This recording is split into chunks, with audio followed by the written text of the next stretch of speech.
ঝালকাঠিতে truck চাপায় একই পরিবারের ৬ জন নিহতের ঘটনায় পরিবারের শোকের মাতম চলছে। তাদের মরদেহ শনাক্ত করে স্বজনদের বুকফাটা কান্নায় হাসপাতালের পরিবেশ ভারী হয়ে ওঠে। ওই ৬ জন ঝালকাঠির রাজাপুর উপজেলার সাঙ্গর গ্রামের বাড়ি থেকে প্রাইভেট কারে করে বরিশাল যাচ্ছিলেন। ঝালকাঠির পিরোজপুর আঞ্চলিক মহাসড়কের পাপখান সেতু টোল প্লাজায় দাঁড়িয়ে টোল দিচ্ছিল প্রাইভেট কার চালক। এ সময় একটি ট্রাক প্রাইভেট কারটিকে চাপা দিলে দুমড়ে মুচড়ে যায় এটি। এ সময় গাড়িতে থাকা একই পরিবারের ৬ জন নিহত হন।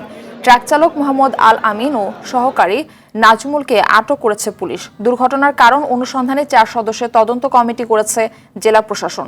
এদিকে নিহত ১৪ জনের মধ্যে ঝালকাঠির ১৩ জনকে জানাজা শেষে পারিবারিক কবরস্থানে দাফন করা হয়েছে।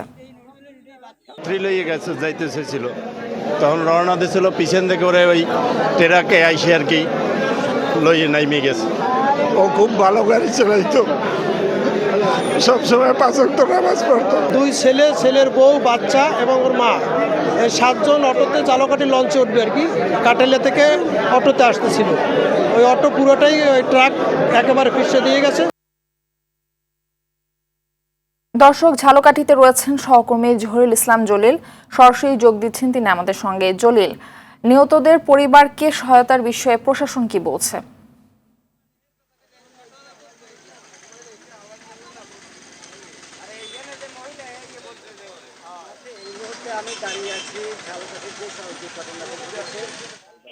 এখানে কিন্তু সেই যে ঘাতক বাসটি দুমড়ে মুচড়ে নিয়ে 3টি গাড়ি, একটি প্রাইভেট কার, 2টি বাইক সহ আমার ডান পাশের খাদে পড়ে যায় এবং এই খাদের ভিতরে কিন্তু ট্রাকের নিচে দুমড়ে মুচড়ে প্রাইভেট কারটি।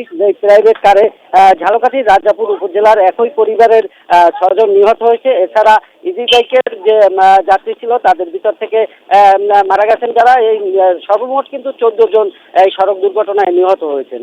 তবে ১৪ জনেরই ইতিমধ্যে যে দাফন সম্পূর্ণ করা হয়েছে বলে আমাদেরকে জানাইছেন। আমরা বিভিন্ন জায়গায় জানাজার নামাজ যে অনুষ্ঠিত হয়েছে সেটিও আমরা দেখতে পাচ্ছি। তবে প্রশাসনের পক্ষ থেকে যে বলা হয়েছিল যে জেলা প্রশাসন কিন্তু ইতিমধ্যে যে অনাকাঙ্ক্ষিত যে সড়ক দুর্ঘটনাটি ঘটেছে এই ঘটনার যে একটি তদন্ত টিম গঠন করেছেন, সেই তদন্ত টিম 4 সদস্যের আগামী 5 কার্য দিবসের ভিতরে সেটির তারা যে একটি প্রতিবেদন সেটি দাখিল করবেন। তবে এই আমরা কথা বলেছি পুলিশ সুপারের সাথে, এখন পর্যন্ত এই ঘটনায় কোনো মামলা রুজু করা হয়নি। তবে মামলা প্রক্রিয়াধীন রয়েছে বলে জানিয়েছেন আমাদেরকে।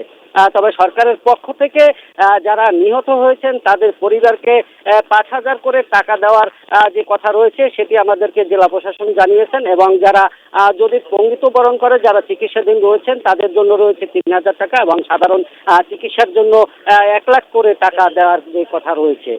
তবে সর্বোপরি আমরা যেটি দেখতে পেয়েছি যে এখানে যে অনাকাঙ্ক্ষিত যে সড়ক দুর্ঘটনাটি কালকে ঘটেছে, তবে এই দুর্ঘটনায় কিন্তু যে 12 জনের প্রাণহানি ঘটেছে।